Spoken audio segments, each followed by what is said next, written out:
आज हमारे पास Bihar board 12th का अकाउंट का बुक है और एक सवाल है 1B का।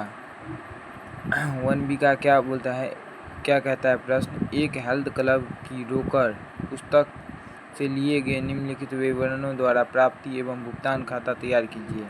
हम इसका रिसिप्ट एंड पेमेंट अकाउंट तैयार करके दिखाएंगे आपको। रिसिप्ट एंड पेमेंट अकाउंट कैसे तैयार करते हैं आइए हम बताते हैं आपको। दिया गया है कैश इन हैंड, यानी कैश हमारे पास कितना है, कैश एट बैंक हमारे पास, हमारे फर्म के पास कितना बैंक बैलेंस है, सब्सक्रिप्शन से क्या है, डोनेशन से क्या है, डोनेशन दिया है, इन्वेस्टमेंट परचेज दिया है, रेंट पे दिया है, जनरल एक्सपेंस दिया है, पोस्टेज एंड स्टेशनरी एक्सपेंस दिया है, करियर चार्ज दिया है, सन्ड्री एक्सपेंस दिया है, क्लोजिंग करते समय हमारे पास कितना कैश बचा है वो दिया है। तो इसको रिसिप्ट एंड पेमेंट अकाउंट बनाते हैं। अब हम आपको बताते हैं कि रिसिप्ट एंड पेमेंट अकाउंट कैसे बनाते हैं। तो देखिए मैंने पहले से बना कर रखा है। इसमें एक कॉलम होता है रिसिप्ट का, जो कि डेबिट साइड होता है, रिसिप्ट का पेमेंट अमाउंट होता है। ये रिसिप्ट है, रिसिप्ट का अमाउंट है, ये पेमेंट है, ये पेमेंट का अमाउंट है। ये CR साइड हुआ, ये DR साइड हुआ। अब इस रिसिप्ट साइड वो लिखेंगे जो फर्म के लिए, संस्था के लिए और लाभकारी संस्था के लिए जो इनकम है, और इस साइड ये लिखेंगे जो फर्म से पैसा चला गया, मतलब उसका एक्सपेंस हुआ है। जैसे कि कुछ खरीदे तो कैश गया, इसमें जुड़ता है जो कैश चला जाता है, इसमें ऐड होता है जो कैश आता है।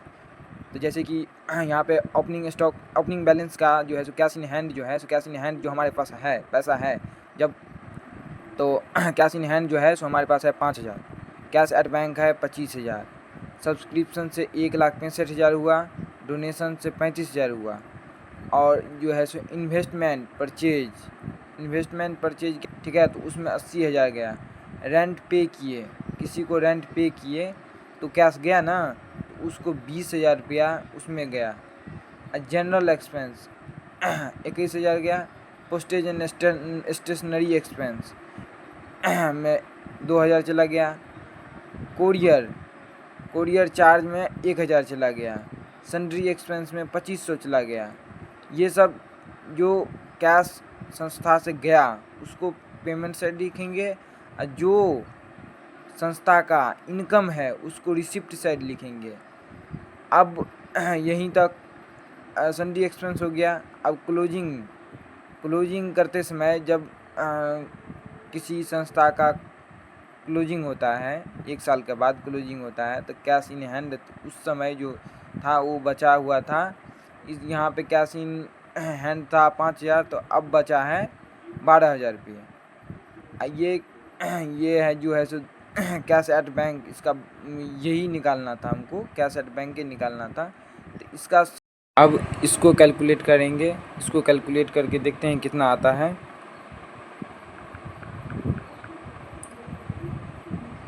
5,000 प्लस 25,000 प्लस 1,65,000 प्लस 35,000,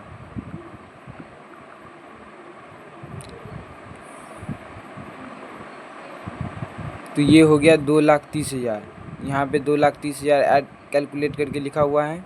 अब इसका जो है, इसका ये जो है सो ये कैश एट बैंक को छोड़ करके यही निकालना है। तो इसको छोड़ करके मैंने हालांकि बना लिया है तो ये लिख दिया हूँ, इसको ही निकालना है। तो मैं इसको जो है सो कैलकुलेट करता हूँ, कैलकुलेट करेंगे इसको।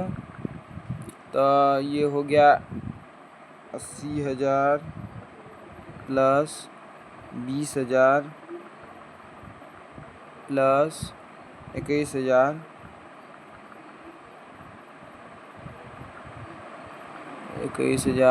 2,000 1,000 और 2,500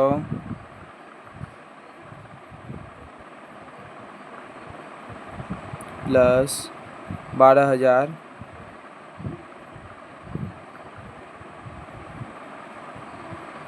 देखिए अब मैंने कैलकुलेट करा है आप लोगों के सामने, 1,38,500 इसमें शो कर रहा है।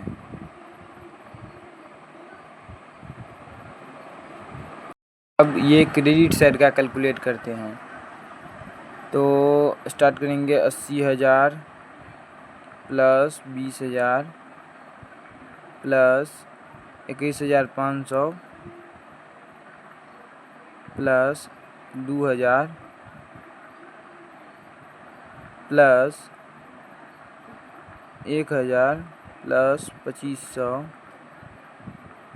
2500 प्लस 1,200 1,200 नहीं 12,000 सॉरी।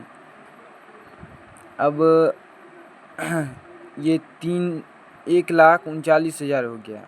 अब इस साइड 2,30,000 होता है और इस साइड भी हमको 2,30,000 ही करना है।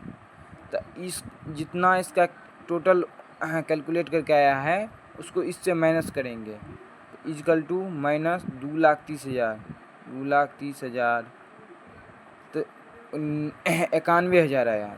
तो यहाँ पे हम 2,30,000 लिख देंगे। यहाँ पे कैश इन हैंड है और कैश एट बैंक नहीं है, तो कैश एट बैंक यहाँ पे ज्ञात करेंगे। तो कैश एट बैंक यहाँ पे 91,000 देंगे।